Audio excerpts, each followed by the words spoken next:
একটা গ্রামের এক পরিশ্রমী কৃষক ছিল। সে নিজের ছোট্ট জমিতে অনেক যত্ন করে পেঁপের গাছ লাগালো। প্রতিদিন ভোরে উঠে সে মাঠে যেত, গাছে পানি দিত আর ভালোভাবে যত্ন নিত। কিছুদিনের মধ্যেই গাছে সুন্দর সুন্দর পাকা পেঁপে ধরল। কৃষক খুব খুশি হয়ে পেঁপেগুলো পেড়ে বাড়িতে নিয়ে এলো।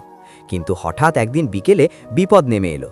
পাশের জঙ্গল থেকে একদল ভয়ঙ্কর নেকড়ে মাঠে ঢুকে পড়ল। তারা পেঁপে খেতে লাগলো আর গাছগুলো উপড়ে ফেলতে শুরু করলো। কৃষক ভয়ে নিজের ছোট্ট ঝুপড়ির ভিতরে লুকিয়ে সবকিছু দেখছিল। কৃষক বুঝতে পারল একা সে কিছুই করতে পারবে না, তাই সে তাড়াতাড়ি রেস্কিউ টিমকে ফোন করল। কিছুক্ষণ পর রেস্কিউ টিম এসে সব নেকড়েদের ধরে ফেলল এবং খাঁচায় ভরে নিয়ে গেল। সবকিছু ঠিক হয়ে গেল, মাঠ আবার শান্ত হয়ে গেল। কিন্তু তখনও কৃষক বসে বসে কাঁদছে। পাশের লোকেরা অবাক হয়ে জিজ্ঞেস করল, সব ঠিক হয়ে গেছে, তুমি কাঁদছো কেন?